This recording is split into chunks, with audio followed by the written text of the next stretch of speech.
Morning, Shroomers. This is Tattooed Granny, live from a fence. Yeah. Today we're going to talk about the deer tick. Ticks in general. They are heinous creatures that get on us and bite us when we hunt morels, and they suck, literally. So, how to avoid ticks?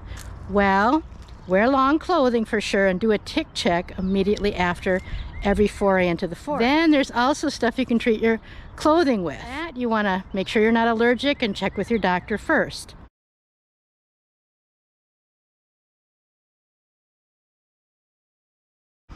I use the Sawyer clothing treatment, which the primary ingredient is a synthetic called permethrin. It is based on a natural chemical, pyrethrin, which is found in chrysanthemum flowers. It will kill 55 bugs on contact, including our not so beloved tick.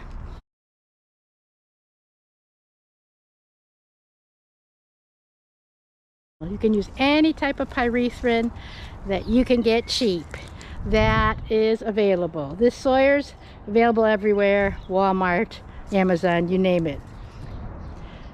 And I want to mention, this is not a sponsor of mine. I don't have any sponsors. My channel's free. So this is just something I use. If you find a natural product or something that has worked for you, use that. What you do is, you shake it up, you open the nozzle, and you spray your long pants, your long shirt, and your hat that you're going to be hiking with in the woods. Process on both sides of the pants, letting it dry each time. I do it 3 times. It will last for 6 washes. And you hit your pants with a spray. It says to soak them. I don't have to soak them. Spritz them. Spritz every inch. And then flip them over. Do it again. You want to do this on a nice day, but before the insects come out, because guess what? Your bees will die if they come in contact with this. So I am doing this early. I am doing this mighty early. You see, there's nothing on my apple trees. There's nothing going on. What time of year should you spray your clothing outside if it's toxic to insects? Definitely on a cool pre-spring morning, early, before the flowers are up, before the bees are out. You don't want to kill beneficial insects, and you want to keep an eye on your clothes. Flip them, spray them, flip them, spray them, flip them, spray them, and then get them out of the yard. I do my long pants for hiking, 2 pair, same with a long sleeve shirt, and 1 blaze orange hat. And sort of tie my hair back and tuck it in. And so when you're crawling through the briar patches and the ticks fall on you, by the way, they cannot jump. You have to brush against a stick or a piece of grass or whatever that they're on, and then they be crawling on you. Yeah, they crawl. This stuff works great for the cracks of your windows, around air conditioners. Sunlight does break it down, but it takes time. And this is good for 6 washes. So you just hose it up. No more ticks. Do it on your shirts too. Hat too. It kills bugs on contact. It is toxic to fish and reptiles. But you have to be cautious what creatures you handle and come in contact with, okay? In each of the 3 sprays on both sides of the pants, I let the permethrin spray dry about 15-20 minutes. The last time, I let it dry a half an hour. Then your clothes are ready to wear, and you can wash them. The permethrin lasts up to 6 washes before you have to reapply it. I never usually reapply it. It's good for the whole morel mushroom season, and I've just continued to wear the pants all summer and fall with no issues. This stuff should not be inhaled, and if you get it on your skin, you need to wash it off right away. It'll also harm aquatic life like fish and amphibians and even reptiles, which aren't aquatic. So you don't want to be holding or touching those creatures when you're wearing your sprayed gear. It really does kill the ticks. I have had several attached to me before I use it.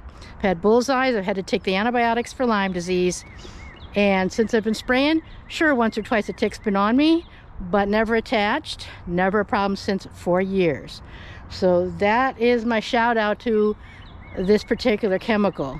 It's relatively safe and non-toxic to moderately toxic. Depends on the person. So you want to test it out before you're wearing it all day and sweating and whatnot. Okay, that's my tip for today. In the next segment, we're gonna teach you my method for removing a tick if it gets attached on you.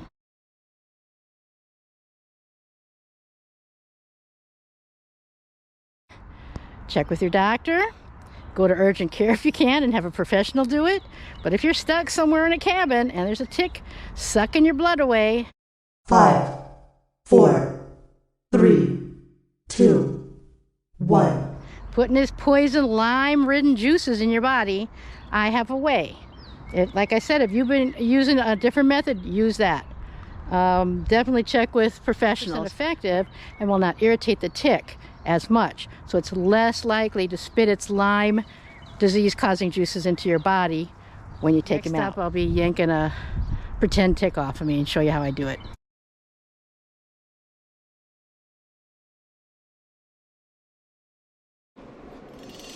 Got your granny live by the curtains. Pretend there's a tick on you. Get a nice pair of tweezers.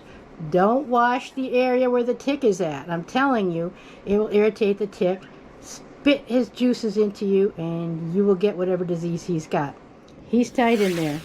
You grasp him gently with tweezers, pull and tent your skin. I'm having trouble holding on to my skin.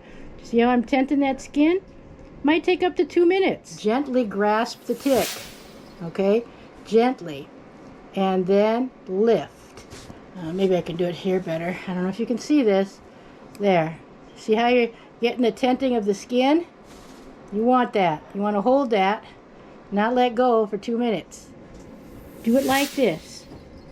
He's eventually going to let go. His whole head will come out cleanly, along with his needle-like proboscis, that hollow thing that jabbed you, that squirted a little bit of his anticoagulant juices in you, so he could suck your blood good. Tenting that skin. He's going to let go. His whole head and proboscis, that needle-like tube, is going to come out. You're going to bleed. His saliva has got an anticoagulant, so he can sip on you. So let it bleed a little. It's washing out all his toxic juices. And then you'll have him right here where you want him. Right there. Keep him in a little jar. If you go to urgent care, they can ID it for you, or you can Google and check and dispatch him after that. But the tenting method puts strain on him, but unlike putting alcohol on there, which you never want to do, it won't irritate him so much that he will spit his Lyme disease-ridden juices into you. Well, okay, I shouldn't say he won't. It's less likely, okay? And since I've been using that method, they've all come out whole. Don't have the head left in there where you got to go to the hospital. And usually those wounds are maybe a little itchy, but they heal right up. You got to watch it then. You got to watch it for that bullseye. And once the tick pops out, let it bleed a little bit. Let that bleed. That'll just clean that, flush that out. Then you can thoroughly clean the wound.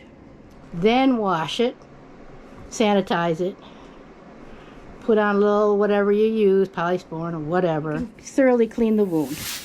Okay? Definitely check with your doctor. This is only if you are stuck somewhere in the woods in a cabin. And take that tick with you to the urgent care if you can for an ID. And that's that. Watch the wound. Make sure it doesn't swell, get itchy, get a bullseye, etc. Thanks so much for watching today. Now get out there and shroom.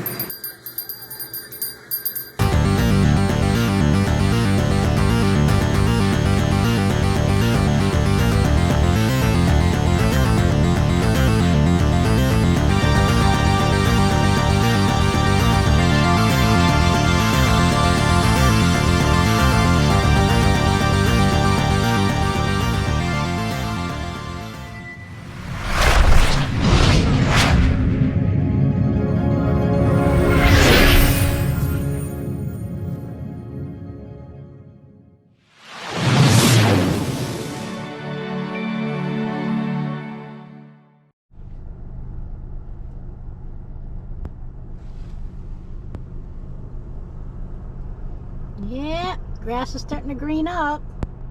First week of April, going into the second week. Time for breakfast.